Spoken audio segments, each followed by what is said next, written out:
I have the great honor and the immense pleasure of introducing U.S. Secretary of State John Kerry, who has so kindly agreed to share his vast political experience and his views about the situation of the ocean, the situation of science and scientific knowledge, and his views on ocean science with us today. So please welcome U.S. Secretary of State John Kerry.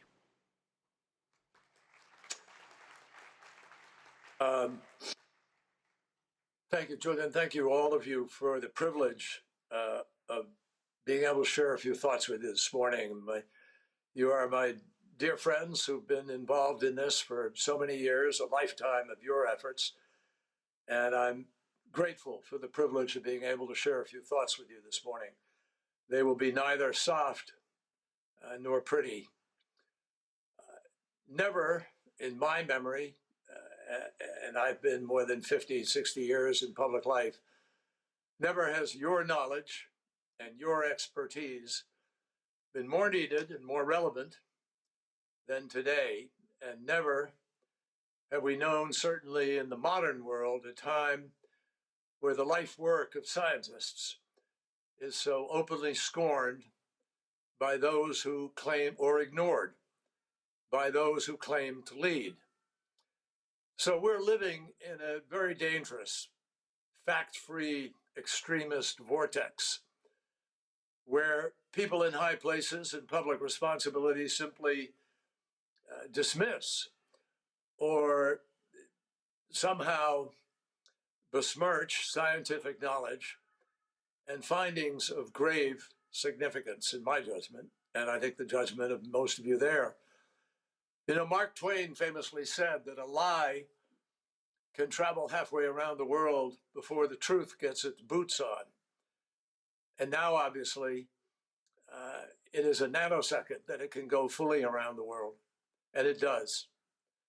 I had a wonderful colleague in the United States Senate, Senator Daniel Patrick Moynihan, who famously said, a very distinguished senator, who famously said that everyone is entitled to their own opinion, but you are not entitled to your own facts. And it seems to me, bringing a little history to the table, that in 1755, when the great earthquake took place in Lisbon, and there was this massive tsunami, and 40,000, 50,000 people were wiped out, all the churches of the city were destroyed. A great debate ensued throughout Europe and in the environs of Europe, in which Immanuel Kant, Jean-Jacques Rousseau, and Francois Voltaire all argued about the cause of this and the meaning of it. And this was a time when, as a result, seismology emerged and people began to understand things better. It was the age of reason and the age of enlightenment. And flat earthism was put to rest. That's not true today. We have a resurgence of people who want other people, for purely political and selfish reasons, to believe that, 2 and 2 does not make 4, it makes 5, or some other absurd outcome. So we're dealing with a very different moment. And you all have helped to define the challenge that we face, and a planet that is increasingly in extremis by any standard of legitimate thinking or evaluation. And the ocean, we all know, it's a great part of my life, going back to childhood in Cape Cod in Massachusetts, and all of my life I've been in contact with the ocean. And the ocean is, of course, critical to life on Earth. You cannot deal with the crisis of climate without also dealing with the crisis of the ocean, and vice versa. Can't deal with the ocean if you don't understand the acidification and the warming and the melting and the rise of sea level, all of which you understand. You have studied this. You've helped all of us to have a sense of the direction we're moving in. So the ocean is warming at this absolutely extraordinary, alarming rate. It's 101 degrees Fahrenheit off of Key West last year in the summer in the ocean. And we know that fisheries are threatened. In some of the largest countries of the world, a new middle class has discovered sushi. It may sound weird, but the blue tuna that provided and are flown every night in a 747 to some major capital to distribute the tuna is disappearing. I rewrote the fishing laws of the United States with Ted Stevens, a Republican from Alaska, several times. And we confronted every form of fishing, long lining and dragging, and you name it. And the reality is that we're now abusing all the things we learned 25, 30, 40 years ago. And it's clear that the warming of the ocean is completely scientifically linked to the intensity of damage being done around the world, whether it's from increased moisture and the massive cloudbursts that produce the flooding, the destruction of habitat, the fact that whole communities are wiped out by greater intensity in storms that come quicker and faster. We spent $165 billion last year on a couple of storms, cleaning up after the mess, not trying to prevent the mess. And that's an absurd conclusion. So what we need to do is understand the moisture that is rising and will continue to rise creates greater humidity in addition. And those of you who have recently thought about wet bulb global temperature will understand that there's a huge threat to humanity if that increased moisture continues at the rate that it is today. So I have to share with you that all of this evidence has been gathered, obviously, without regard for ideology, without any political party being attached to it. Everything that we did in the Biden administration to try to focus on climate, to use the IRA to provide incentives to deploy wind and solar, which is now being destroyed in the capacity to be deployed. Everything we did there came from science, from physics, from mathematics, some biology, some chemistry. And you know this better than anybody. So, my friends, this is a critical moment for all of us on this planet. God gave us this great capacity to reason, to think, and we have a whole bunch of folks around the world who've decided they don't need to or won't, or who are being seduced into believing in some mythology about a hoax or worse. Mother Nature is sending us the most powerful messages that in our lifetime we have ever known. And it is clear that the ecosystem itself, which is what the ocean is together with the rest of the planet, you know this, and we have now a biodiversity treaty, and we have now other commitments and major efforts with respect to fishing in the ocean. The Our Ocean Conference, which I started when I was Secretary of State, has now had its 10th iteration. We've raised over $100 billion of initiatives and cash to create a green corridor for shipping, to deal with shipping and changing the propulsion of those ships. I just came from Norway at Nor Shipping, where we are discussing the next IMO iteration in October, which has to, I hope, determine that they will go for net zero and require people to move to alternative fuels. Because shipping, if it was a country, globally, would be equivalent to the 8th largest nation in the world that creates emissions. So everything is connected to everything. And now it seems to me we have to stand up. We have to fight and push back in a way that we haven't had to in a long time. And I'll just very quickly wrap up sort of telling you a quick story. When I returned from the war in Vietnam, the first thing that I did was join up in something called Earth Day, 1970. And we organized people around the United States. We brought 21 million Americans out of their homes on one single day to demand clean air, clean water, sustainability. And it was a time when you couldn't see across the city of Los Angeles. You couldn't see across the city of New York. The Cuyahoga River in Ohio famously caught on fire. And we responded. We didn't just create, though, a meeting. We didn't just bring 21 million people together for one day. What we did was we made it a political movement. We targeted the 12 worst votes in the United States Congress. And in the election of that year, we defeated 7 of the 12. Guess what happened? Suddenly, the politicians said, oh my God, this is a voting issue. And as a result of that, they passed the Clean Air Act, the Safe Drinking Water Act, the Marine Mammal Protection Act, the Coastal Zone Management Act, the Endangered Species Act, and we created the Environmental Protection Agency of the United States, which is now under assault. So we made great progress. People maybe went to sleep and went home, I don't know. But obviously that progress is threatened by practices of development, pollution, over 500 dead zones around the world in the ocean because of the overload of nitrates or other pollution. We're really just challenging life itself on the planet. And if we can't organize better around that conclusion, then shame on us. So I believe we need to reiterate. You, I know, will come out with a statement from this Congress. We need to, and I will be announcing over the course of the next weeks and months, efforts that lead into next year to bring science together at a larger scale and bring corporations that are brave and want to step up, as some have, and bring people, political leaders and others, those involved in this over a long period of time, those of us who brought about Paris and who then went to Glasgow and to Sharm el-Sheikh and to Dubai. So let me just leave you with this thought, because I don't want you to think, oh my God, this is so dramatic and so incontestable that there's not much I can do. That's not true. We can win this fight. Those aren't just words that I'm throwing at you today. We can win this fight.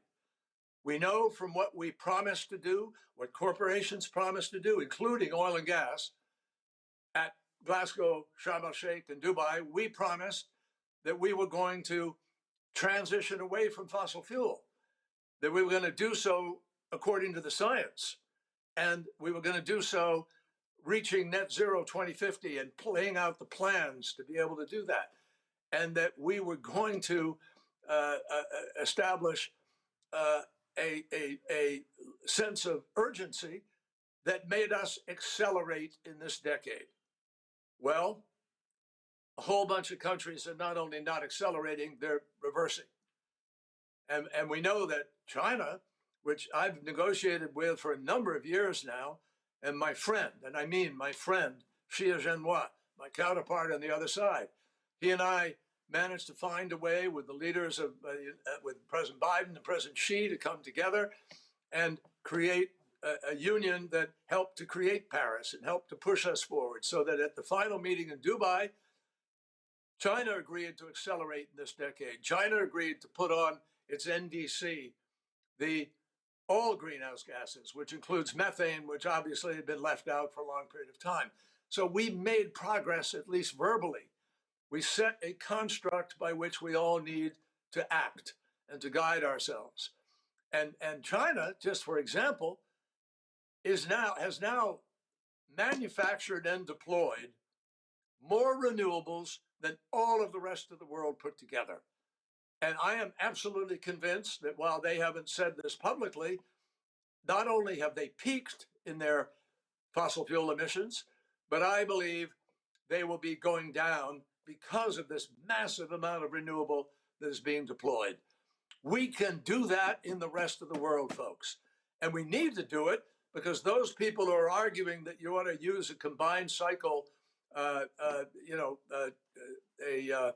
combined cycle turbine, and that gas, LNG, is going to be a critical part of the transition, which it is, are not willing to acknowledge that there's a danger zone when you get to 2030 if they're not reducing the emissions, because then you have to get on a tighter scale of reduction. So our challenge could not be more clear. And we have to shake people out of a stupor. We have to get people to understand, what do you want to do? Just sit around while habitat is destroyed? And insurance is pulling out of insuring in parts of America, certainly, in Alabama, Louisiana, Florida. You can't get the insurance, and it's totally distorting the economy. So there are billions of dollars being spent, as I said earlier, not to prevent these things from happening or for the cure, but simply to clean up the mess after it happens. I mentioned the story of Earth Day because we have to get back to grassroots here. Those of us who are democracies have to be willing to be more militant and demanding that we're going to respond in a way that preserves life on this planet and preserves a planet capable of delivering life to future generations. That is exactly how serious this challenge is. We have to build on Paris and on Dubai. The IEA has told us if we in fact kept our promises, if we did all the things we promised to do in Glasgow, and then in Sharm el-Sheikh, and then in Dubai, if we did those things, the Earth's temperature increase would be at 1.7 or 1.8 degrees. Just think about that. And that's without a breakthrough in technology for firm energy that can be delivered by batteries, sodium ion batteries that are now coming online that are better. That's without a breakthrough on either hydrogen or methanol or ammonia. I mean, these things can all happen, but we have to push back against people who just don't want to honor science, who don't want to accept the realities of where we are today. I am convinced we are now headed to 2.5 degrees or somewhere in that vicinity. But guess what? When I took on the job of climate envoy for President Biden, we were headed to 4 degrees, 3.74 degrees. So we've already shown we can move it, move the needle. Now we have to persuade people that it is far, far cheaper, far less public money spent to respond to this crisis now rather than to wait and pretend to try to do it down the road. You all are the most important voices in this fight. You have credibility of being apolitical, non-politician, and of having this virtue of science, which we have to restore in its rightful place of decision-making on a global basis. So thank you for what you're doing. We will be, I'm sure, meeting and talking in the days and months ahead, but this is the fight of a lifetime. And this is no moment for cowardice or retreat or for people who put the dollar sign or whatever their currency is ahead of humanity and the reality of the choices that we have been given. Thank you all very, very much for letting me share a few thoughts.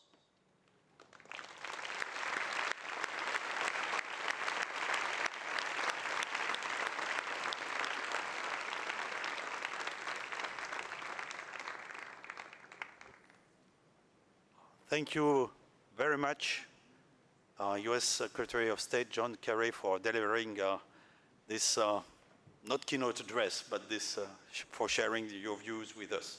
So thank you so much.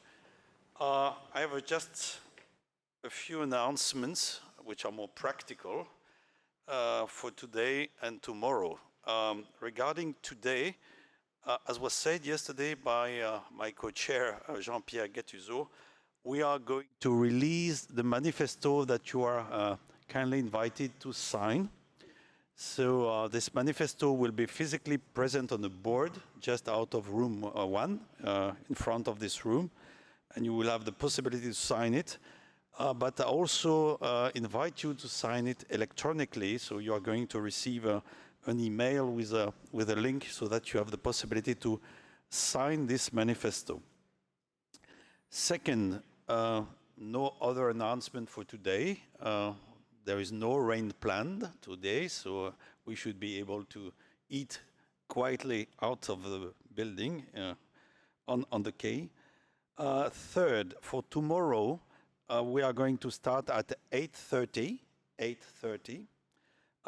We will stop the Congress at 12, and we have some challenges to leave the place quite quickly so that it can be cleaned and reorganized for the events that are going to take place on Saturday. So we will stop the Congress sharp tomorrow at 12. Due to some security reasons, there will be no possibility for you to bring luggage with you. So please make your arrangements with the hotels where you are for those who are going to leave tomorrow. I also say that tomorrow there will be no lunch boxes. lunchboxes today, but no lunchboxes tomorrow.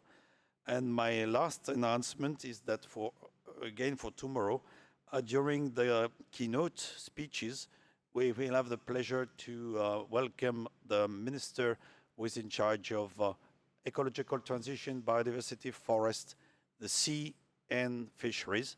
We could not attend the opening session, but we definitely wanted to have an interaction with the Congress.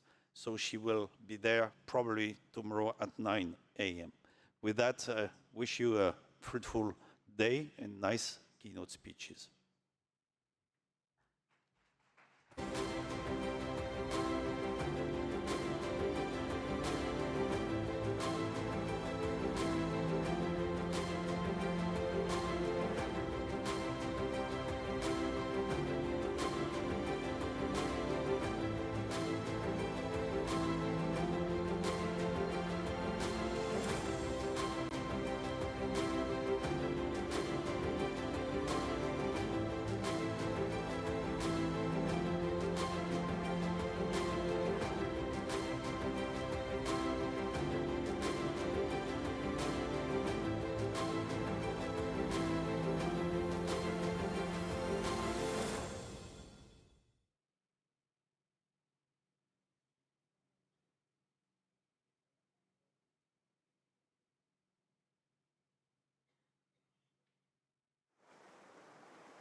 Good morning.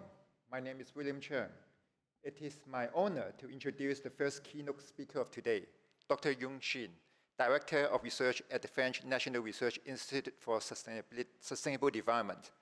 Her keynote is titled Uncertain Future for Fish and Fisheries, a Call for Action and Adaptation. Please, Dr. Xin.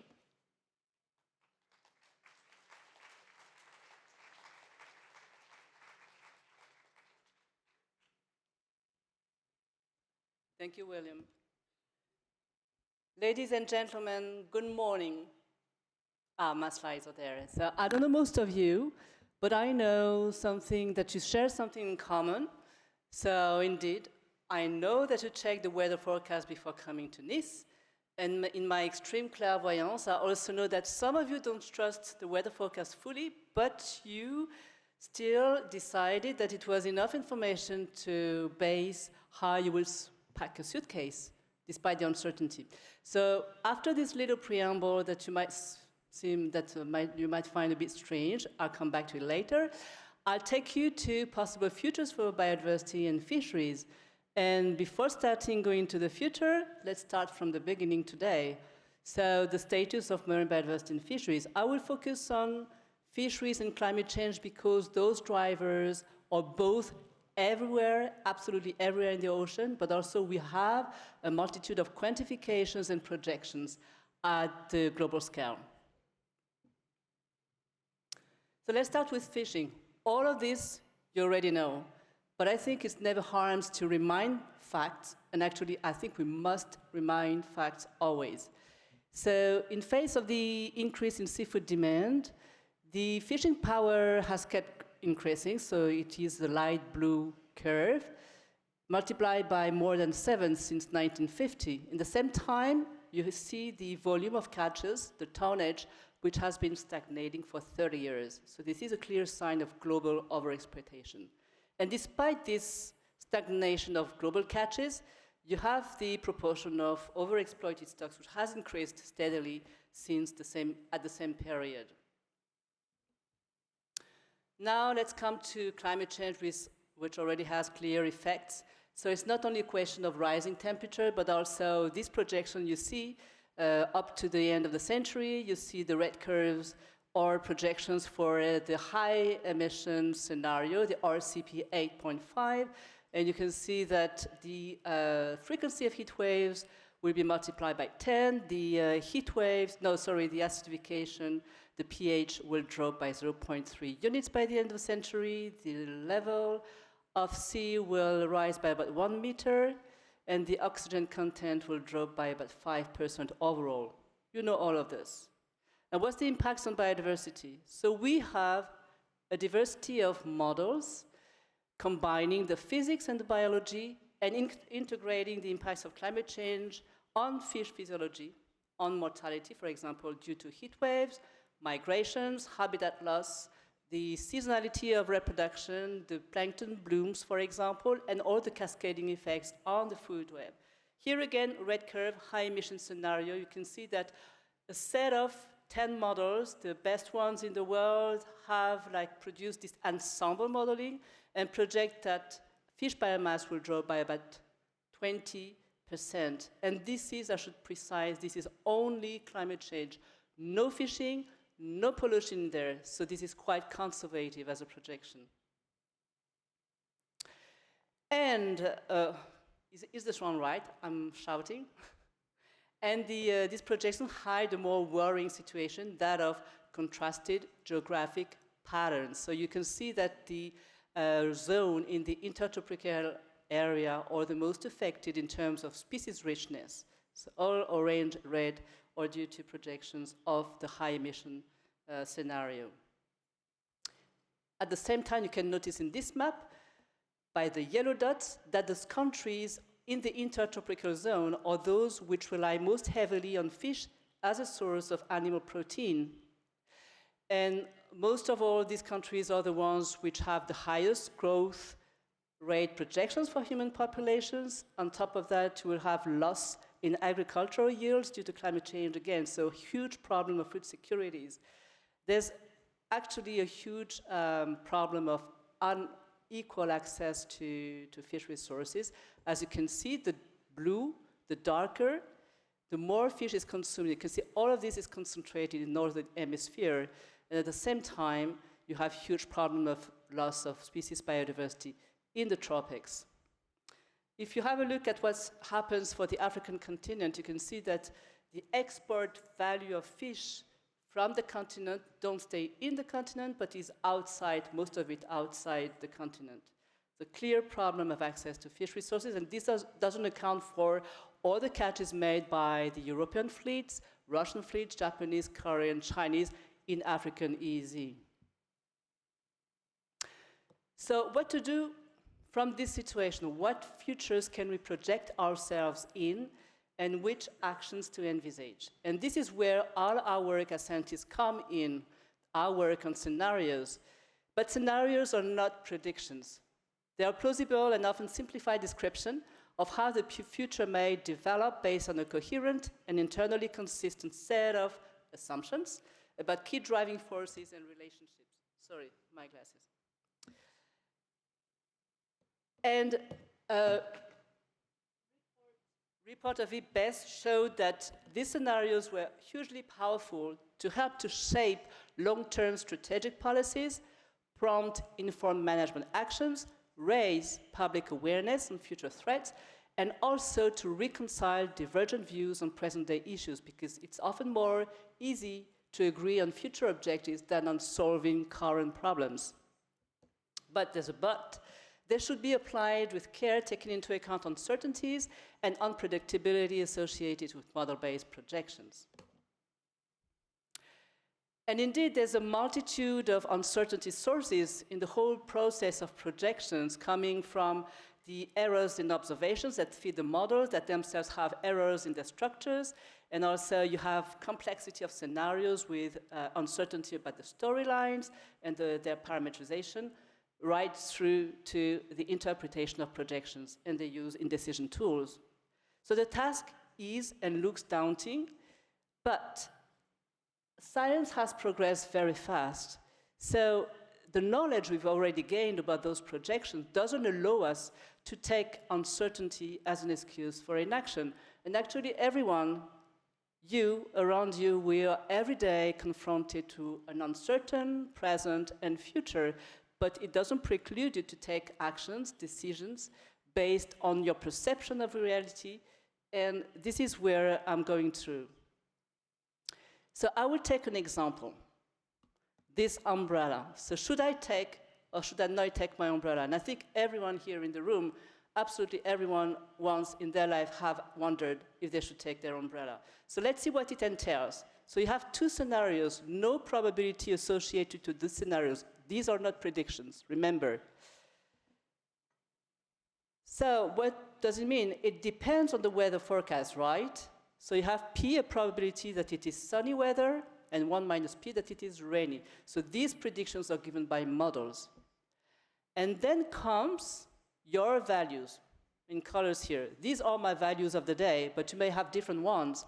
So do you hate being wet or you don't care? Or do you hate ruining your jacket because of the rain? Or you hate carrying your umbrella? Or it doesn't matter, you always prefer to have your umbrella with you. And from this system of values, and only after this mapping of values, you can calculate the payoff of each action, of each scenario. So here, simple equations. First one is just a combination of your values with the probability that it rains or it's sunny, and if you take your umbrella. So what you do is that you evaluate the first equation, first scenario, with the second scenario, second equation. And it comes to a decision rule. You take your umbrella, given your values, if the probability that it is sunny is lower than 2/3, okay? The message I wanted to convey here is that your decision doesn't rely only on model projection. You need to define your values. And around you, when you see people hesitating, not making decisions, it's not, most of all, it's not because of uncertainty, but it's because undefined objectives and priorities. Well, here, Bush Jr. has taken a decision, but he hasn't taken into account the wind conditions, so his model was obviously too simple. And now he looks wet, ridiculous, and in a weak position in front of Putin, and who knows what happened in the mind of Putin at that time. So, going back to this umbrella allegory, so you have scenarios, right? You have models, and you have values. These three things are important and interdependent. So let's go to the models, because in face of complexity, we're always happy to be able to rely on models, and that is our role as scientists, to provide those models.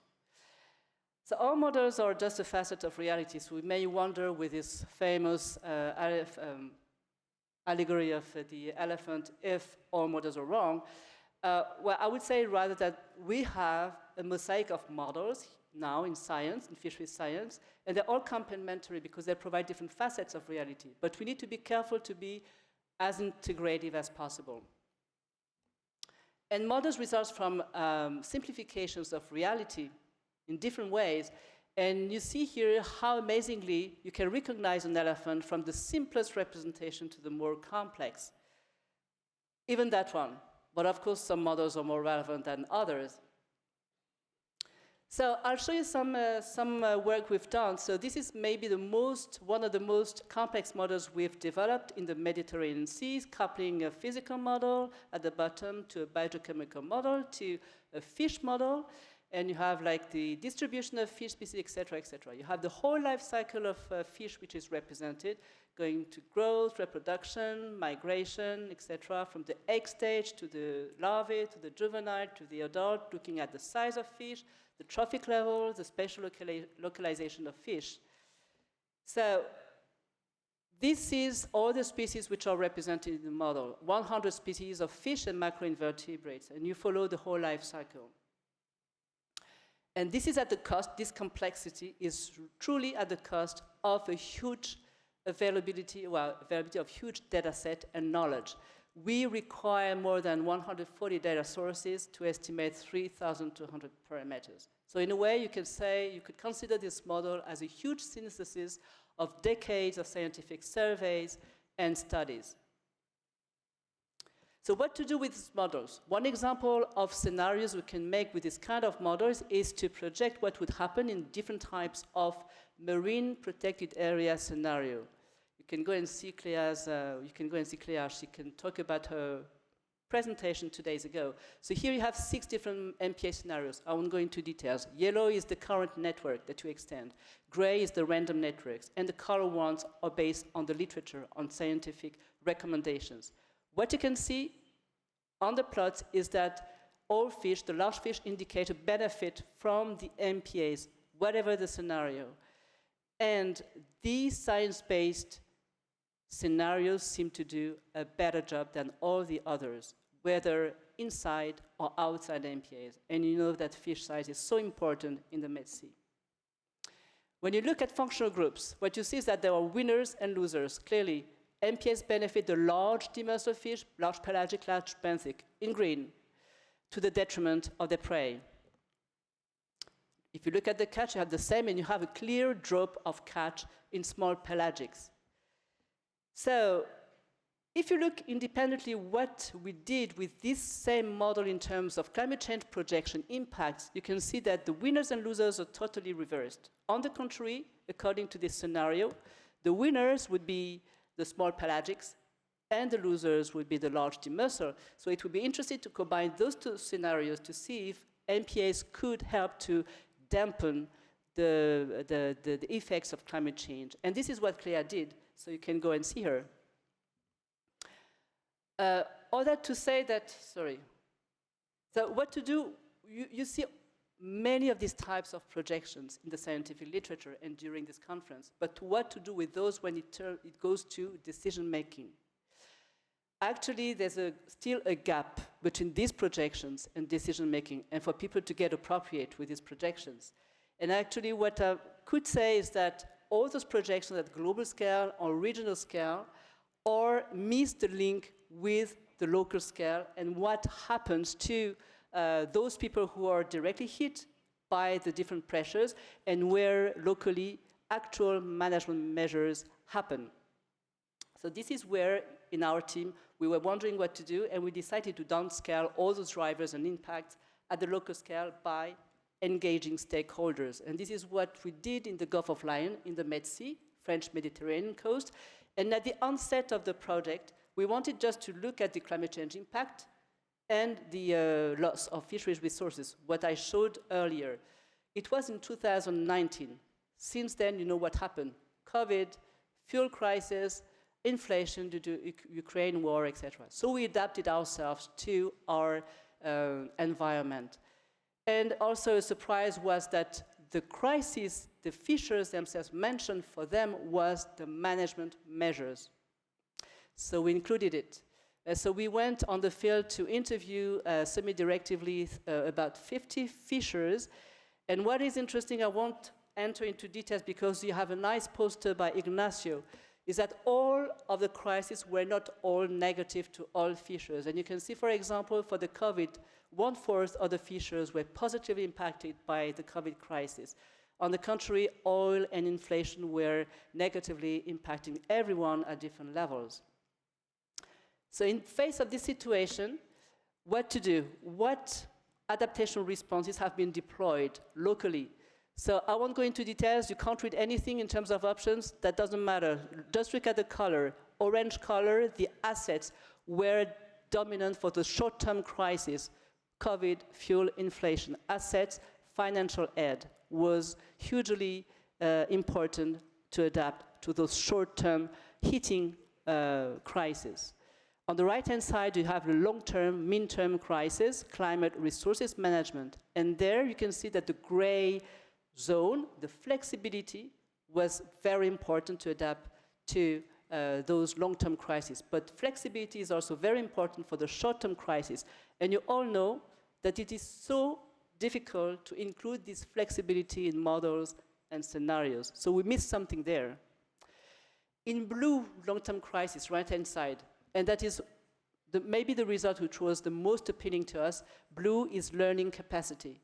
It was hugely mobilized in all these fishers for the Mediterranean Sea to answer to those long-term crises. And so we were wondering, do we as scientists do enough? Can we do better to support this learning capacity? And so we as scientists also advocate a lot different fishing sectors or different sectors in general, how to transform their activity. We advocate transformative change, but do we as scientists do this, apply this to us? Do we change our way to practice science given the urgency of action around us? So there are different ways. I'll come back to this. I'm a bit obstinate. So scenarios, uncertainty, models, uncertainty, but values. Can we close the loop by trying to shape values with our science?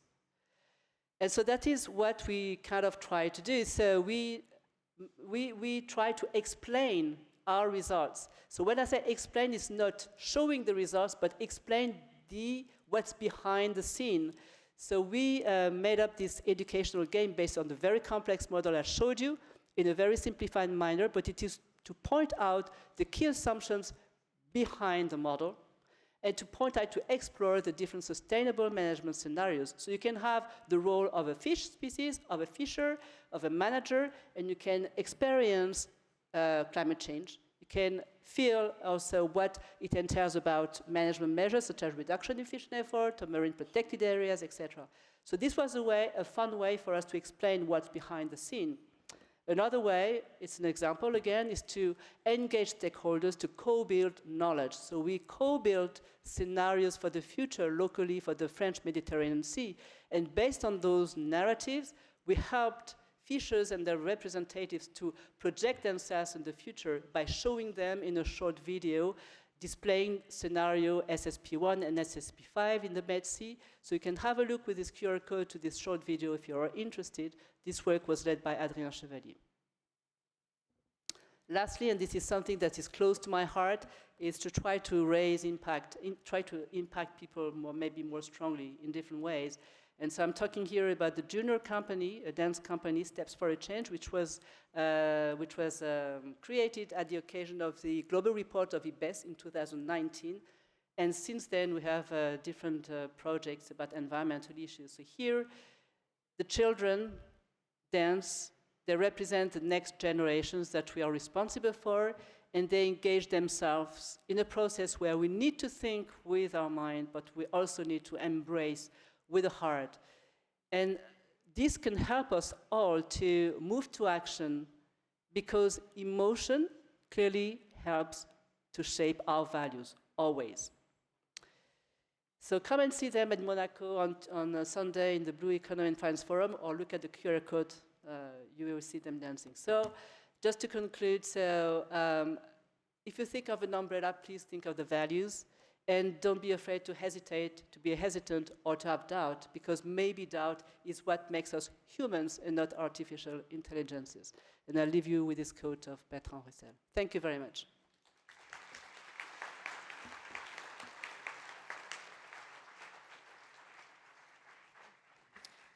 Thank you very much, Dr. Shin, for a fascinating talk. So we will have a few minutes for question and answer. So if you have a question, could you please raise your hand, and the helper will hand you a handheld mic so that you can ask the speaker the question.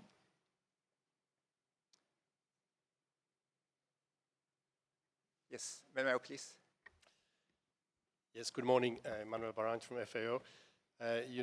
Thank you very much for this wonderful presentation. It's inspiration, and thank you for showing all the information from FAO that takes so many years to compile. But what I wanted to ask you is, scientists, we are very good at identifying challenges, but not so good at identifying solutions. And you mentioned particularly work in the Mediterranean and fantastic information coming from it. if you look at the Mediterranean, not at the sea, but the countries around, what do you have? You know, Morocco, Algeria, Tunisia, Libya, Egypt, Israel, Lebanon, Syria, countries with Turkey with significant problems, and getting them to work together is a huge challenge, much more difficult than any of the models that you put together. And I just want to mention this because how would you present this to this diversity of countries, and what are the mechanisms that you think are available to make sure that there is a commonality of view to address the challenges rather than just identify them? Thank you. Thank you, Manuel, for this very relevant question. So we actually started from a climate risk assessment. You know that based on IPCC framework, which is like a macro approach. So we did that on the Mediterranean Sea. And what we could see is that the southern Mediterranean countries are the most vulnerable to climate change. And so we wanted to compare, because CRA are really macro approaches, global approaches. So we started with an example in the French Mediterranean, but we do the parallel approach in Tunisian waters. So we did the interviews with Tunisian fishers. They have different perspectives, different threats for them, mostly around the pollution. And so we are doing this comparison to try to learn from very different systems, but we do it in a stepwise manner. Thanks. I think we can have one more question. Anyone? You can press the mic in front of you if you want to ask the questions, I believe. Okay. Yes, Sheila, please. There we go. Sheila Heymans from the European Marine Board. Thank you very much, Yun. Sorry, for a really great presentation. It's always good to see somebody who can explain complex things so easily. So it's wonderful. I was wondering if you, with the work that you did, with the fishermen, did you also consider for them to think about uncertainties in their decisions and how they actually would project that into the future? Is there a way to incorporate that information into the sort of future projections that you did? Yes, thank you for this question. So we are very careful, as I showed you the scenarios, the models, and the values. So every component, we engage them to think about even just the scenarios. So we started from the IPCC SSP scenarios, but sometimes it didn't mean anything to them locally. So we tried to explain, to go deeper into the hypothesis assumptions behind them, and they really made the effort to project themselves. And then they could see there was so much uncertainty about defining their world, actually, even today, starting from today and going to the future. So it was a very fruitful exercise. So we tried to touch uncertainty at all levels with them, yeah.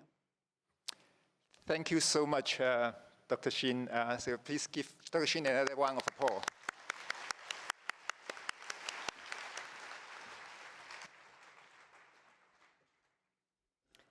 Good morning, ladies and gentlemen.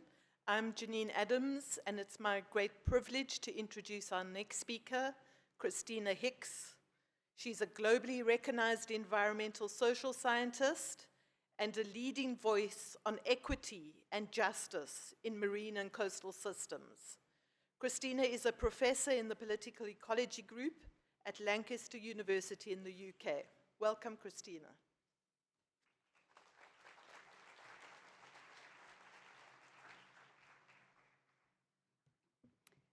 Thank you very much, and thank you to the organising committee for putting this incredible event together. It is a real pleasure to be here. I'd like to talk today about three key things. First, the diversity of contributions across geography and sector that fisheries make. Second, talk about the nutritional benefits of fisheries and developments in the questions that we can ask and the data that's available. And there was a fantastic session just this morning touching on these issues. And then I'd like to touch, finally, on the threats to these contributions. But before I go on, one of the wonderful things about science is how collaborative it can be. And my work is no different. So a lot of the stuff I'm going to talk about today draws on a wealth of collaborations that I've been fortunate to be involved in. I spend a lot of my time talking to fishery scientists and ecologists about why they should think of fish as a source of nutrition and culture rather than just in terms of profits, income, and yield. But I also spend a lot of time talking to food system scientists about why fish should be seen as a really critical part of a healthy diet. And yet, the first evidence of seafood consumption comes from 165,000 years ago in South Africa. That's nearly 100,000 years before the first non-African descendants left the continent. So humanity is intimately intertwined and dependent on the oceans.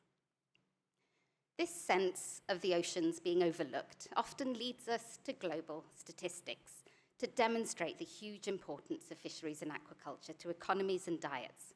And I often start talks with slides like this. And these headlines are really useful in garnering attention, but they do lump together a lot of information that homogenizes fish production and risks undermining the considerable diversity that exists, diversity which is much of its strength. For example, half of that production comes from wild harvest, which is distinct from aquaculture. Wild fisheries are distributed all over the world, whereas aquaculture is concentrated in certain geographies. Wild fisheries are often seen as a way of life, whereas aquaculture is often more of a business endeavor. And wild fisheries land thousands of species, whereas most of aquaculture is dominated by under 30. But wild fisheries also differ. We can separate them crudely into small scale and industrial, where small scale are often family owned, whereas industrial are represented by companies. Small scale is smaller, they fish for shorter periods of time and involve lower capital inputs, whereas industrial vessels are larger, fish for longer, and involve higher capital inputs. Now, these differences matter because they have important implications for policy. The differences mean different approaches are necessary. Understanding the diverse but often hidden contributions that in particular small-scale fisheries make was the focus of the Illuminating Hidden Harvest initiative, which was a global collaborative effort led by the FAO, Duke, and World Fish, and involving hundreds of scientists from around the world, many of whom are here today, and that I was fortunate to be involved in. There's a special issue that came out yesterday in Nature Collection, involving podcasts and papers that you can have a look at if you're interested, and there's an IHH session at 2 o'clock today. But the maps you can see on the screen are work led by Javier Brasuto as part of this, and they illustrate the number of women, people, and livelihoods that are supported by small-scale fisheries in different regions, with nearly 500 million livelihoods supported. What you can see on the right now is the scale of these contributions relative to all fisheries. The orange line indicates the average contribution across regions of small-scale fisheries, and the dots are the different regions. So you can see the vast majority, over 90% of jobs and livelihoods from fisheries are within small-scale fisheries. And so small-scale fisheries are particularly important in Africa and Asia, less so perhaps in Europe. The maps that you can now see illustrate the amount of fish caught in different regions and the contributions that these fish make to nutrition across 6 key micronutrients essential to health. And these micronutrients are sufficient to supply 2 billion people with 20% of these key micronutrients. And once again, on the right, you can see the contributions relative to all fisheries. Although small-scale fisheries contribute slightly less than industrial fisheries in terms of catch and nutrition, they make an outside contribution in certain regions, so in particular, Africa and Asia, and to diets in Oceania. When discussing the contributions that fisheries make to food, 10 years ago, the focus was on protein, pretty much. But fish are much more than a source of protein. They contain vital micronutrients that our bodies need in tiny quantities that are essential for physical and mental development. And unique combinations of these micronutrients are present in fish in quantities that can have a significant impact on people's life course, including on subsequent generations. The tables you can see now on the right are work shows 12 countries, 6 in sub-Saharan Africa, 6 in South Asia. And the red boxes indicate nutrients that are lacking in people's diets. And what's clear from these tables is that diets in sub-Saharan Africa and South Asia, the regions where small-scale fisheries support vast livelihood benefits, are lacking in the very micronutrients that are rich in fish, suggesting that the current inequities in access to fish are undermining human health in some of the most vulnerable regions of the world. One of the challenges in getting the right nutrients to those who need them most has been understanding the nutritional quality of what we're eating. And whereas we eat one species of chicken, cow, we eat thousands of different species of fish and invertebrates and plants, making it difficult to know what people are consuming. So 10 years ago, we set out to develop a better understanding of this. We turned to existing databases, to the peer-reviewed literature, and to experts in the field, and gathered all the information we could find on fish nutrient profile. And although we found thousands of data points, these represented only a fraction of the fish we eat, and the data that did exist were concentrated in high-income regions. But along the way, we came across a number of similar initiatives, gathering information on the nutrient content of fish.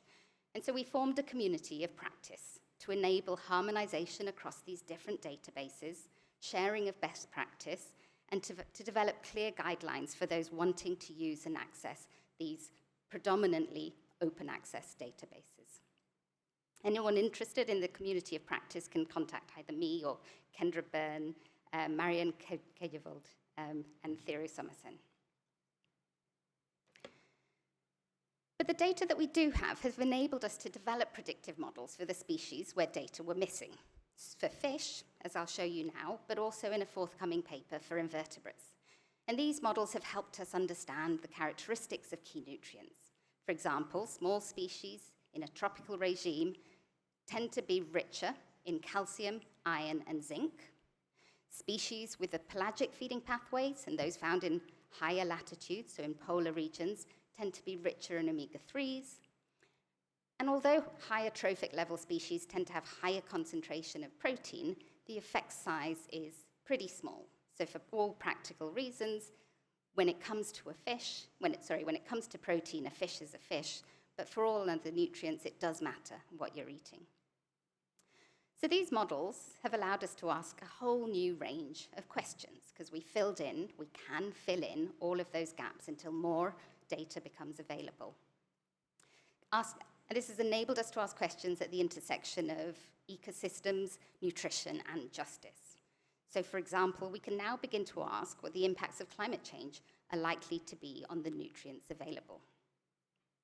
In work led by William Chung, we quantified the projected changes of nutrients from global fisheries and mariculture under 2 global IPCC scenarios.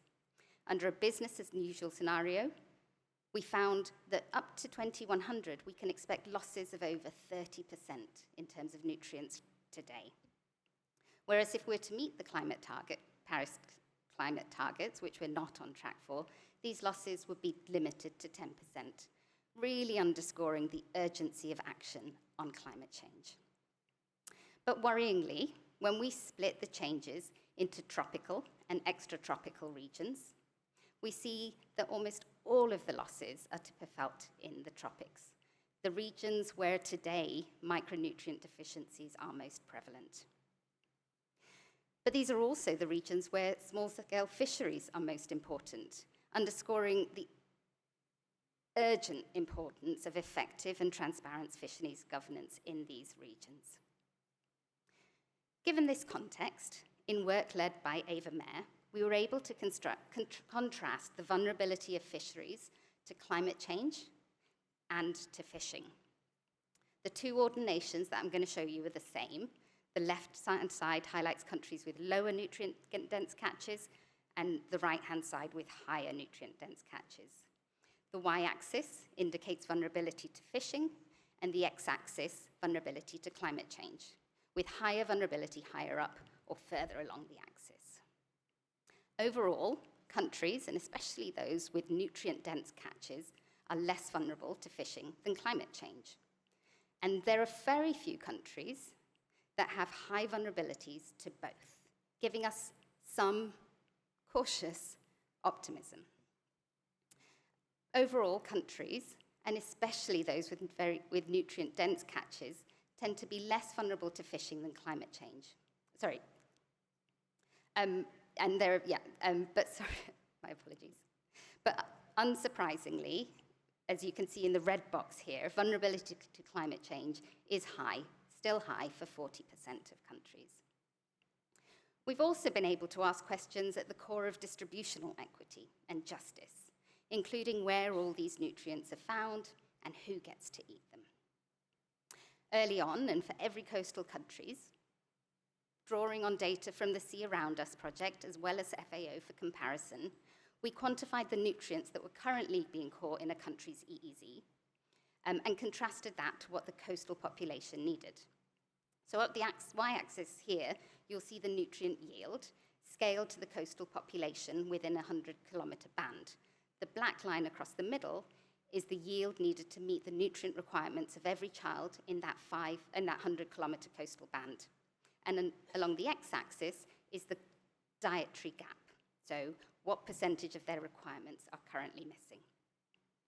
What we found was many countries lie above the black line, suggesting that we're already catching sufficient nutrients in the right places to meet nutrient needs. But a large number were in the top right-hand corner, suggesting even with sufficient nutrients in the catches, they were not getting to the people who needed them most, and gaps were persisting. So for example, in Namibia, dietary gaps for calcium and iron were 82% and 47% respectively, but just 1% to 5% of what's currently caught would be sufficient to close those gaps. And many of these countries in the top right-hand corner lie along the western coast of Africa. There are many reasons why what's caught in a country's water doesn't end up on people's plates in that country. Global trade and foreign fishing are two key, legitimate, legal reasons that Yun touched on just a moment ago. Affordability is another. So in work led by James Robinson, another key output from the IHH initiative, we were able to demonstrate how across 39 low and middle income countries, fish, and in particularly, as you can see at the top of this graph, small pelagic fish, are a highly affordable source of nutrition, far more affordable than other animal source foods. And adding fish to the daily diet would only increase the cost of a starchy diet by around 10%. And in fact, when focusing just on these small pelagic fish that we know to be affordable, across 19 countries in sub-Saharan Africa, we found that sufficient quantities of key nutrients were being landed in these countries to close these nutrient gaps. So for example, you can see Gambia in the middle there, small country in West Africa. Just 17% of what was caught between 2013 and 2018 would have been sufficient to supply all children under 5 years within a coastal band with a portion of fish every single day. Yet, we see in these contexts nutrient gaps persisting. So to investigate why were diets in these regions lacking in these key micronutrients despite sufficient quantities of affordable and nutritious food being caught, I travelled with colleagues Felix Conte and Christina Ruana Chamorro to the Gambia last year. The Gambia is a small country in West Africa with highly productive waters and white beaches that extend almost the entire coastline. Here, small, nutrient-dense and affordable pelagic fish, known locally as yaboy, is central to the culture, diet and economy. And as we travelled along the coastline, everywhere we went, we heard the same fish. We heard the same thing. The fish being brought in were getting smaller, the price of fish in the market was soaring, and everyone was having to swap out what had once been a cheap source of highly nutritious protein. But up and down that coastline, we saw vast quantities of fish still being landed, as you can see in these two pictures. And along that same coastline, every day, we would watch streams of often migrant laborers as they ferried crates of that little fish up the beach, at times buckling under the weight to dump onto factory floors that in the Gambia are situated just meters from the coastline. These international factories are supplying the global fish meal and fish oil industry, key ingredients in the global aquaculture industry. The fish meal goes to China and Europe, whereas the fish oil goes predominantly to Chile, where it joins the global supply of high-quality feed and farmed fish for a global market.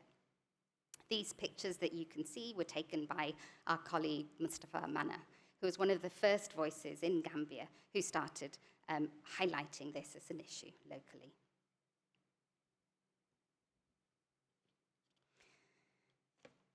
Although many of the actors in West African waters supplying global markets are international, in an effort to compete on the global scale, what we're beginning to see is an increasing overlap in the vessels, the gears, and the target markets of the small scale with the large scale actors.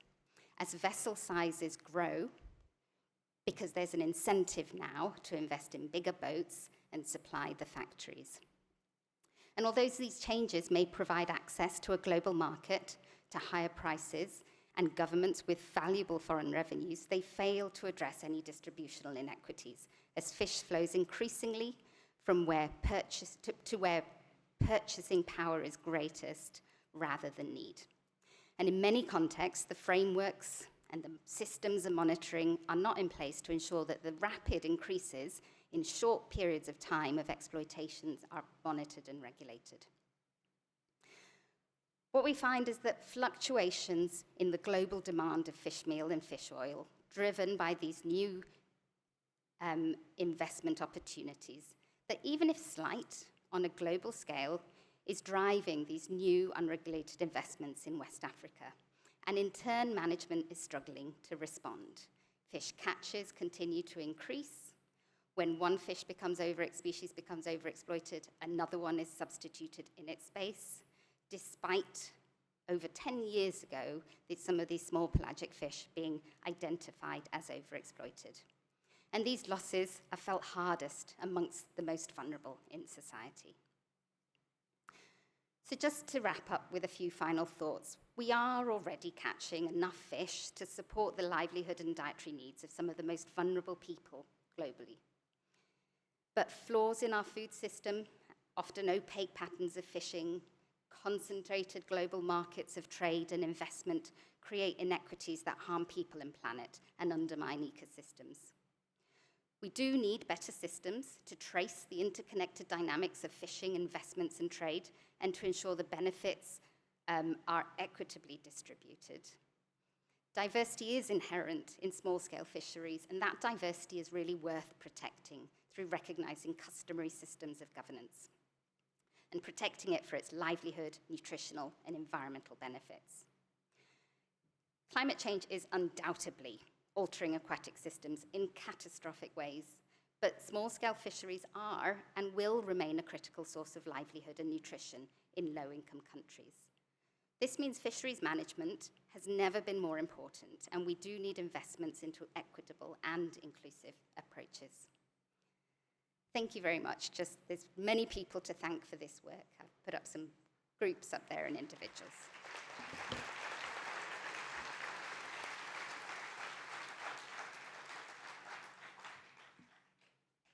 Thank you very much, Christina, for an excellent talk, highlighting issues of nutrition and justice. We do have time for questions, so please do put your hand up. Thank you on the corner. If you can use your mic. Hi, my name is Monica. I'm from CCMR. Thank you so much for your talk. I'd like to ask an important question, and this is something that I hear a lot. how do we combat exploitation regarding these factories when the argument is also that while it is a problem, these factories are providing local employment? How do we deal with this? So, I mean, that's exactly those questions is what some of our ongoing research is currently asking. And the employment argument is often what's used to justify a large number of these companies. But the employment, particularly in the countries that we've worked in, the number of individuals actually employed in the factories is very low. The individuals that are employed with the associated industries are on incredibly precarious conditions, so that conveyor belt of people running up and down the beach was because people are paid for each individual trip. So the payment is really low, but also that form of paying people ratchets up the rate at which fish is being extracted. So I think your point is really valid, and I think what we need is better evidence that accurately quantifies the costs and benefits of these factories in terms of employment, in terms of where the benefits are really being felt, but also in terms of revenues to the countries, because there are revenues, but there are also considerable tax breaks that kind of undermines the revenues that are potentially arriving. So I think more evidence, but I think also challenge the employment argument whilst collecting that data. Thank you. In the front.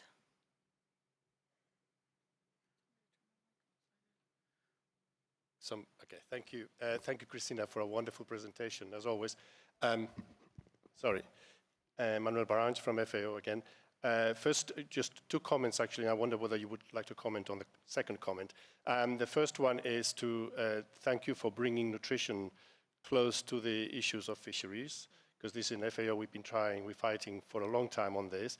And just to say that just like you can download information in the FAO websites on catches and landings, very soon you'll be able to download nutritional composition for each one of the species that are listed and you can download information on. So to prove that actually the issue of fisheries is also an issue of nutrition. The second is I wanted to comment on the issue of the fish meal that you just raised and acknowledge that there are actually some places where there are significant problems in terms of conflicts. So those are issues of governance, largely, absolutely, national governance decisions as to what to do with the fish. But just to say that this is very specific to certain areas because the global production of fish meal has actually decreased significantly from the 1980s to today, even though aquaculture has grown by a factor of 4 in the same period. So the growth of aquaculture is not driving those trends. What is driving those trends are government decisions as to what to do with their resources and how to benefit or how to value food, livelihoods, and economic development. And those are very complex and very specific. And West Africa is particularly, as you know, a hotspot of that challenge, which is not the case in most places in the world. Thank you. And I wonder whether you want to comment about these trends in other places of the world. Thank you. Maybe I'll quickly respond to the first point. And FAO has been like a hugely valuable resource, which is where we first went for the nutrition data. And they're a core partner in the community of practice. And I think the community of practice will be listed under there. So my thanks back to FAO for all of the work that you guys have done on that piece. I think on the fish meal point, I completely agree with you. There are contexts in which the fish meal commodity is an important commodity. It supports trade revenues. I think the challenge is in those more vulnerable regions, because fish meal is this global commodity that's connected to a global market, where very tiny fluctuations can really undermine sustainability, food security in those regions. And yes, it absolutely is a challenge of governance, but it's a challenge that's very difficult to be addressed at the national scale. And so I think there needs to be more of it needs absolutely to be a regional strategy, but also I think recognizing the global driver, even if it's not driving a global problem, the global driver is driving very much a local problem. And so I think developing strategies to navigate that And I think that's why early on I was trying to highlight that diversity. So there are different effects of the same process and system in different regions, and I think it's important to look at all of them. Excellent. Sheila, sorry, we don't have time for another question, but please do, our speakers will be on the podium at the end. Thank you very much. Thank you to Christina.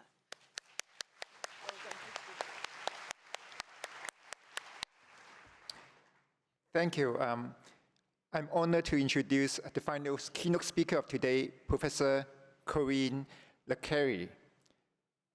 Professor Lecquerie is a Royal Society Research Professor of Climate Change Science at the University of East Anglia. She will deliver a keynote speech titled Understanding Ocean Carbon Storage in the Year of Carbon Management. Thank you. Thank you very much. We have made incredible advances in understanding the contemporary carbon cycle. Of the 11 billion tons of carbon that are emitted to the atmosphere each year, that's 40 billion tons of CO2, about half remains in the atmosphere and causes climate change. The rest is absorbed by the terrestrial biosphere and by the ocean. For comparison, engineered carbon from direct air capture, bioenergy with carbon capture and storage, and enhanced weathering on land are 1 million times smaller than the fossil fuel emissions today. These fluxes occur on top of a very active natural carbon cycles that stores on land 4 times more carbon than in the atmosphere. We see that carbon on land. It's in forests, it's in vegetation, it's in soils. It has a big stock, a slow turnover rate of about 30 years. The ocean functions very differently. It stores 40 times more carbon than the atmosphere, 10 times more than the terrestrial biosphere. But the carbon that we do see in the ocean, we have to look at through a microscope. Living biomass has a tiny stock with an incredibly rapid turnover rate of about 1 week because everything gets eaten very quickly on and on perpetually. What matters for atmospheric CO2 in the ocean is the organic material that sinks to the ocean interior. That carbon, the one that sinks, gets isolated from the atmosphere for multiple decades and longer. Ecosystem fluxes mean that there is today a lot more carbon in the deep ocean than there is at the ocean surface and not the other way around. But the big driver of ocean carbon storage in the ocean is not its biology, it is its chemistry. Carbon in chemistry buffers CO2 so that in the ocean, 90% of the total carbon is in the form of bicarbonate, HCO3 on the right-hand side, 9% in the form of carbonate, and only 1% in the form of CO2, which can exchange with the atmosphere. When anthropogenic CO2 from human activity penetrates the ocean from the top, it equilibrates with the carbonate system and it is transported to the interior and deep ocean by ocean currents.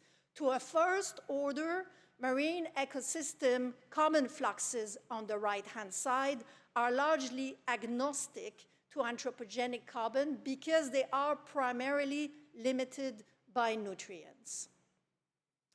We know a lot about the ocean carbon sink thanks to over 30 years of research. The first assessments were made using global ocean carbon cycle models that represent the chemical and physical processes and simplified biology. Here I show the latest assessment from the Global Carbon Project based on 10 global ocean carbon cycle model. That shows an ocean sink from an ocean CO2 sink that grows through time and is modulated by climate variability. Since 1 decade, we also have estimates of the global ocean CO2 sink based on 40 million measurements of ocean surface CO2 that were collated and standardized by the wonderful SOCAD projects. These measurements were extrapolated using advances in AI, extrapolated in time and space, so that we have access now to a number of data products that you see here that are regularly updated and improve as more data and better methods become available. Data products are completely independent from ocean models that I showed earlier. So it is very satisfying and somewhat miraculous, I have to say, that they converge so well. The remaining discrepancies on the absolute value and on the trends originate from high latitudes and from uncertainties in organic carbon river flux that are actively being worked on. Therefore, the carbon research community has demonstrated that it can monitor the evolution of the ocean CO2 sink and that we understand the processes that drive them. As long as we have continued CO2 measurements for the ocean, we can demonstrate the efficiency and the continued efficiency of that sink. NOAA in the United States has played a central role in the current capacity to measure CO2, and we should not assume that measurements will remain at current level given the announced dismantlement of part of NOAA, but we should develop contingency plans, as I know it's been discussed this week. These models are the same models that are used by the IPCC to project climate change. Looking forward this century, atmospheric CO2 has already reached 425 parts per million today and rose by 3 ppm in the last year alone. Of the 4 scenarios that are shown here, we have most probably avoided the top scenario, the most drastic projected climate change this century, from the mitigation efforts that have been done so far. But only the bottom scenario here stays below 2 degrees. Current policies are tracking just above the yellow scenarios, projecting warming levels of 3 degrees Celsius this century. Because the ocean CO2 sink responds to changes in atmospheric CO2, the sink will naturally decrease the more we progress in reducing global CO2 emissions. So it is essential that we keep track of the evolving CO2 sink as a prerequisite for monitoring human activities that affect the ocean, including eventual carbon dioxide removal interventions. If we project ourselves even further in time, the ocean will be the ultimate fate of most of the CO2 emitted by humans in the atmosphere. I show here 2 pulses of CO2 emissions. The land and ocean sink both take up carbon in the first 100 years. Once the land ecosystem have responded to the new atmospheric level, the land sink will cease, but the ocean will continue until the deep ocean is re-equilibrated with the new atmospheric concentration. If we wait even longer, for several thousands of years, dissolution of calcium carbonate in the sediment will increase the carbonate concentration and push the equilibration of carbon towards bicarbonate, leading to more absorption of CO2 in the ocean. At the end of these processes, therefore, only about 15 to 30% of the CO2 emitted will remain in the atmosphere, and a large part of the rest will have been absorbed by the ocean. The natural drivers and forces that regulate the carbon cycle are super powerful. Does society have the power to nudge them towards carbon dioxide removal? Let's be clear.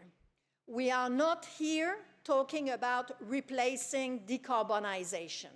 Decarbonization, the big pink slice here, has its own solutions, which are well underway. Renewable energy can and should and hopefully will power electricity, surface transport, energy in buildings, and large parts of industry can be electrified. These are existing tangible solutions with relatively low risks and rapidly decreasing costs. Electrification has completely emerged as the main low-carbon solution. It requires policy support, but once upfront costs have been paid, household bills and businesses' bills go down, so electrification has a positive narrative. Through carbon dioxide removal, we should not be aiming or promising to patch up failures in implementing the very real decarbonization that exists. Still, we do not yet have solutions to produce the low-carbon fuels that are needed for a small number of processes, such as aviation. There are also some residual emissions expected in agriculture and some industries, and therefore natural or engineered carbon removals on land or in the ocean are needed at this stage, afforestation being the biggest one of them.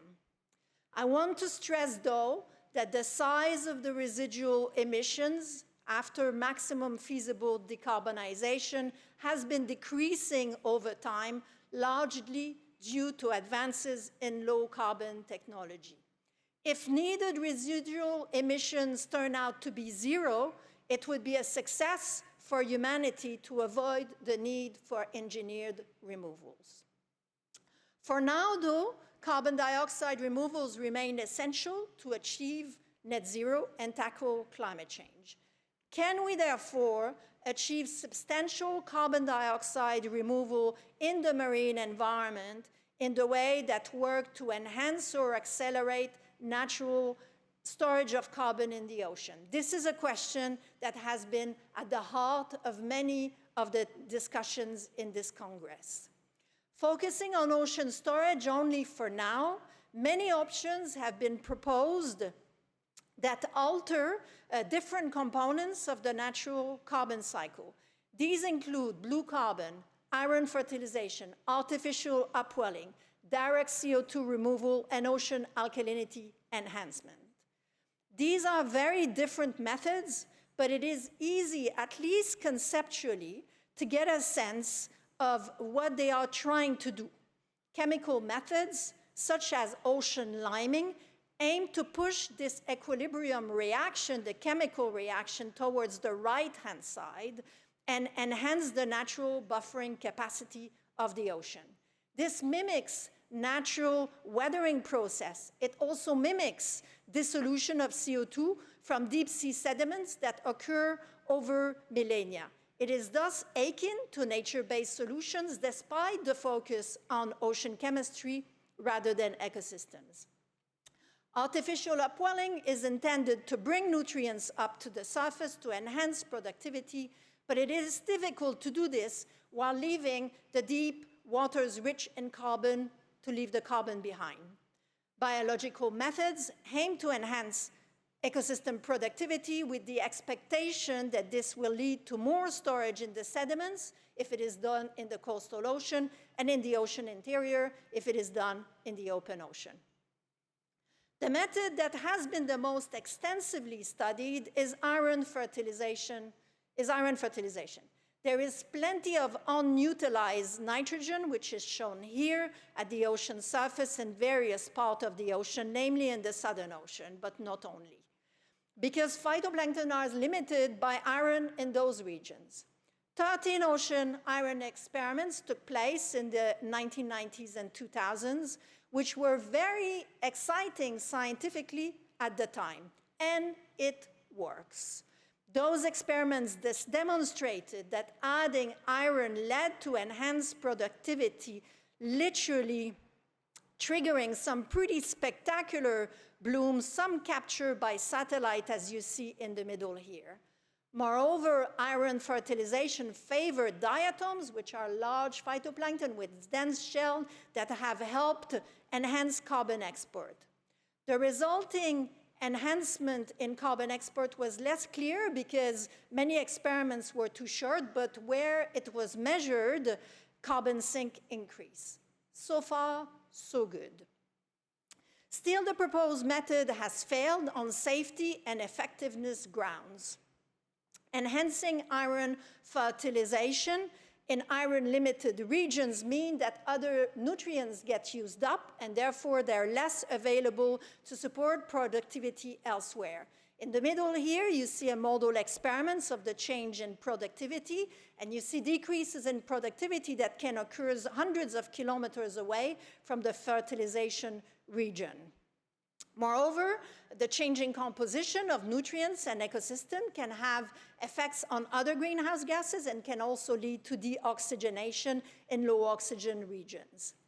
The challenges to monitoring and verification are thus quite extensive, as the effect of iron fertilization can be profound for the ecosystem and can be extensive spatially. Furthermore, model simulations show that once the fertilization has started, it needs to continue for the carbon to remain in the ocean. If the iron supply stops, the carbon returns to the atmosphere within decades, and therefore it is not a permanent solution. The sequestration potential is estimated to be significant but modest, of the order of 0.3 gigatons of carbon per year maximum, but much less than chemical-based method potential. The scrutiny given to iron fertilization experiment is an example to build on. The fertilization idea came from understanding the science. It was followed by a large-scale experiment. It was accompanied by a range of model simulations that initially assessed the capacity and then scalability and the permanence, and then more recently the impacts. The science of iron fertilization has informed governance and public action, which have led to a moratorium under the London Convention and Protocol. We can and certainly should do a lot more to refine and revisit our knowledge of this method, its effect and its impacts, given the pressure proposed to propose carbon dioxide removal options is growing, but the science base is reasonably solid and the overall picture has not changed in 2 decades. Other methods have not received nearly as much attention as iron fertilization, but we now have a solid framing to assess carbon dioxide removal methods under multiple dimensions, including their potential, their cost, their efficacy, their durability, the associated monitoring challenges, and the environmental risks and co-benefits. These framings can be applied to the land and ocean carbon dioxide removal methods, thereby providing an overall picture of optimal methods. For the ocean, for now, biological CDR tend overall to have lower potential, lower efficiency, higher monitoring challenges and environmental risks, even though they have lower costs, and some of them have higher potential co-benefits compared to abiotic approaches. No doubt this picture will evolve, especially on the quantification of the potential and efficacy, but we have a solid knowledge base of the ocean carbon cycle, as I've showed earlier, to build on. However, today, we do not have the tool necessary to truly inform decisions that concern marine systems, especially the ecosystem part. Because although to a first order, we do understand the carbon cycle and the we do understand the carbon cycle. We do not understand how marine ecosystem will change to multiple stressors, including ocean acidification. So that it could be difficult to move away from the precautionary approach and demonstrate viable solutions. The carbon cycle models that we have today do not represent the diversity in marine ecosystems that is needed to assess the potential and the impact of marine CDR and to answer a lot of other questions that have been posed this week. I advocate for a far more ambitious approach to develop multiple ocean systems models that focus on ocean issues, inspired by Earth system models that have provided climate change projections and informed the IPCC for the last 20 years. There are 23 Earth system models worldwide maintained by leading climate research institute. I challenge the institute directors in this room.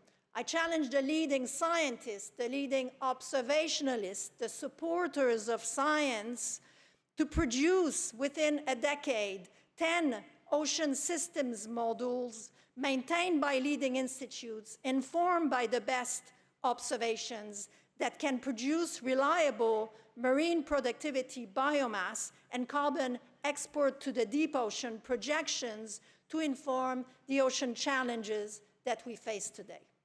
Thank you very much.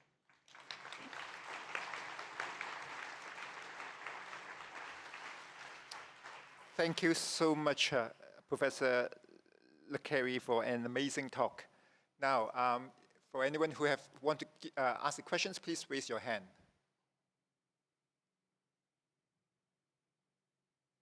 We have a question here. You can press the button in front of you.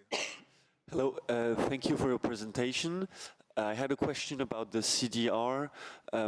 You seem to think that it can have a real good impact on the environment, but what are the possible effects that we cannot see? Because this kind of geoengineering can be sometimes, we can have unpredicted effects that can have a negative impact. And usually when we do, for example, iron fertilization or for alkalinization of the oceans, there is a need for a lot of CaCO3, for example. And is it possible to reduce the quantity of CO2 we have in the environment, that we release into the environment, by mining in other mining again and using again some CO2? Is it a real, is it a good idea, in your opinion? Thank you very much. To be clear, I am not advocating for marine carbon dioxide removal methods.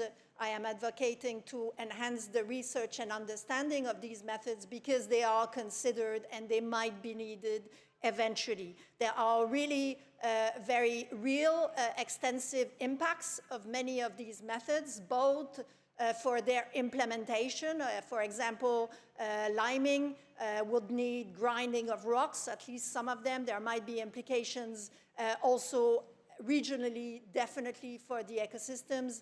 And most of the methods will have implications for the ecosystems, for other greenhouse gases, and potentially for oxygen levels. So these effects, they have to be quantified, they have to be understood, and they have to be balanced against the impacts of other things.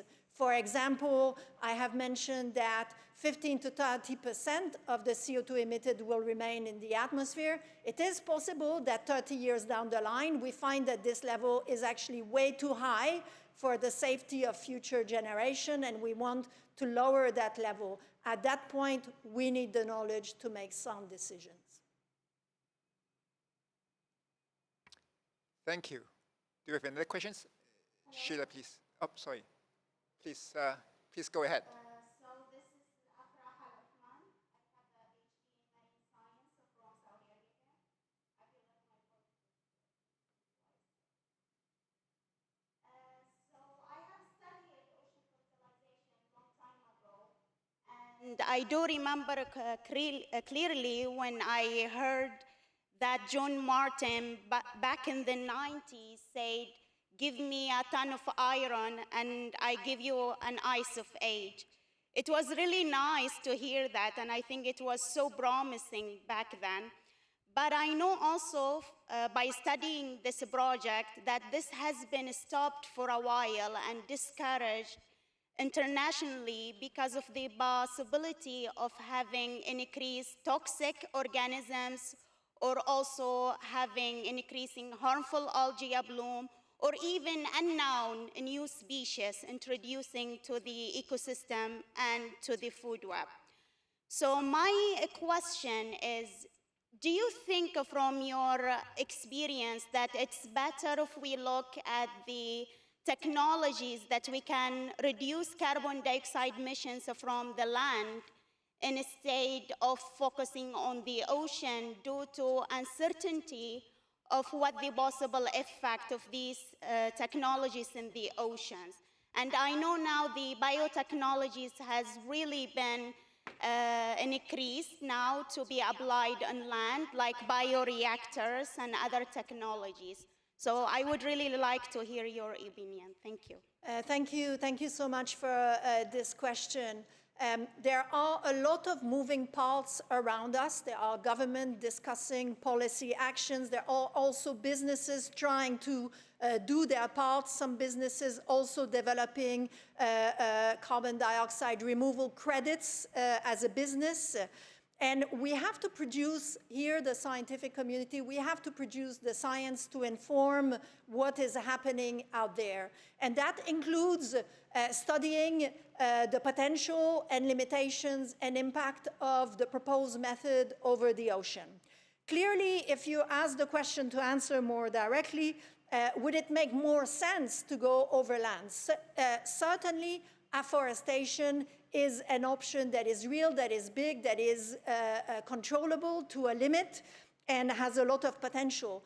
The other engineering carbon removal option on land, such as direct air capture and bioenergy with carbon capture and storage, have not progressed very rapidly, and they have themselves their limitations, and this has pushed the wider world to look at options in the ocean, and this is where we have to step in to say what is currently the knowledge base. So I don't think that we should say, let's let the terrestrial options do the job and do an overall, stop overall the research over the ocean. I think we have to tackle the problems and questions that are posed to our community.